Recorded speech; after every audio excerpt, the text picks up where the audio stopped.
నిమిషం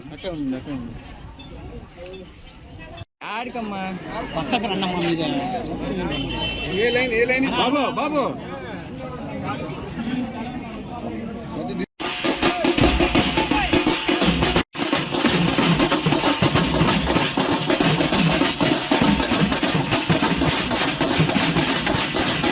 అందరికీ నమస్కారం.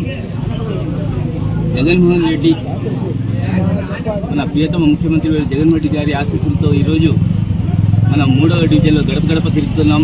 ఇక్కడ ప్రతి ఒక్కరు ఆశీర్వదిస్తున్నారు. తప్పకుండా జగనన్నని సీఎం చేసుకుంటారని. ఎందుకంటే జగనన్న చేసిన పథకాలు ఈరోజు చూస్తున్నాం. ఎక్కడ చూసినా ఏ ఇంట్లో చూసినా ఏదో ఒక పథకం, ప్రతి ఒక్కరు ఏదో ఒక లబ్ధి చేకూరుతుంది. ప్రతి ఒక్కరు ఆశీర్వదిస్తున్నారు. జగనన్నని సీఎం చేసుకోవాలని నాకు ఒక అవకాశం ఇచ్చి ఈరోజు జగనన్న పంపించాడు. ప్రజలు సేవ చేసుకునే అవకాశం, నెల్లూరు సిటీ ప్రజలకు సేవ చేసుకునే అవకాశం కలిగింది. నేను ప్రతి ఒక్క గడప గడప తిరుగుతున్నాను. ప్రతి ఒక్కరు ఆస్వాదిస్తున్నారు. ఎందుకంటే ఇక్కడ నన్ను కాదు చూడాల్సింది జగనన్నని, జగనన్న చేసిన పథకాలు, అలాగే నవరత్నాలు, అలాగే అనిలన్న చేసిన అభివృద్ధి.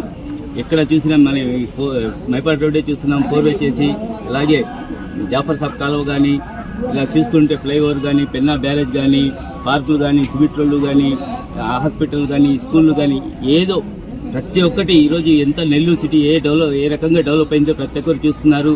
తప్పకుండా జగనన్న ఆశీర్వాదంతో వైఎస్ఆర్ కాంగ్రెస్ పార్టీ నెల్లూరు సిటీ అభ్యర్థిగా తప్పకుండా మంచి మెజార్టీతో గెలుస్తాం. అలాగే మన ఎంపీ విజయసాయిరెడ్డి గారు వచ్చిన నెల్లూరు సిటీకి తప్పకుండా ఆయన ఒక రోల్ మోడల్.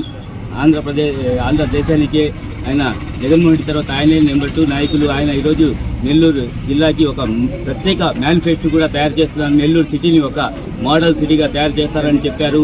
తప్పకుండా ఆయన చేసింది చెప్తారు. తప్పకుండా మనము జగనన్న ఆశీస్సులతో, అలాగే విజయసాయి రెడ్డి ఆశీస్సులతో ఈరోజు ముందుకు పోతున్నాం. తప్పకుండా నెల్లూరు జిల్లానే కాదు, నెల్లూరు సిటీని కూడా బాగా అభివృద్ధి చేసుకుందాం. తప్పకుండా ఏం మిగిలి ఉన్నాయి పనులు తప్పకుండా చేసుకుంటూ ముందుకు పోదాం. ప్రతి ఒక్కరూ వైఎస్ఆర్ కాంగ్రెస్ పార్టీకి అత్యధిక ఓట్లతో గెలిపించాలని కోరుకుంటూ, అలాగే ఈరోజు ఎక్కడ చూసినా అభివృద్ధి చూస్తున్నాం. వేరే వాళ్ళు చెప్తున్నాం మేము ఎంతో అభివృద్ధి చేశామని. మీరు గత ప్రభుత్వానికి ఈ ప్రభుత్వానికి చూసుకోండి, ఎక్కడ ఏం అభివృద్ధి చేసిందో మీరే చూడండి. పాత్రికేయులు ఉన్నారు, ఇక్కడ మీడియా ప్రతినిధులు ఉన్నారు, ప్రతి ఒక్కరు పోయి చూడండి. ఎక్కడ ఏం అభివృద్ధి చూసిందో మీకు తెలుస్తుంది, ఏం జరిగిందో. పోయినసారి ఏం చేశారో ఒక్క 100 డైలాంజ్ అని చెప్పి ప్రతి ఒక్క సిటీలో ఒక 6 నెలలు విద్యా పథకాన్ని మొత్తం తవ్వేసి వదిలేశారు. ఈరోజు ఎక్కడ చూసినా సిమెంట్ రోడ్లు కానీ, డ్రైన్లు కానీ కట్టుకుంటూ ముందుకు పోతున్నాం. ఏ డివిజన్లో సచివాలయ వ్యవస్థ వచ్చిన తర్వాత ప్రతి ఒక్క సచివాలయానికి 40 లక్షల రూపాయలు ఇస్తా ఆ సచివాలయంలో ఉన్న ఏ రోడ్స్ కానీ, డ్రైన్లు కానీ కట్టుకుంటూ ముందుకు పోతున్నాం. ప్రతి ఒక్కరూ వైఎస్ఆర్ కాంగ్రెస్ పార్టీ ఫ్యాన్ గుర్తుకి అత్యధిక ఓట్లు వేసి మంచి మెజార్టీతో గెలిపిస్తారని మనస్ఫూర్తిగా కోరుకుంటున్నాను.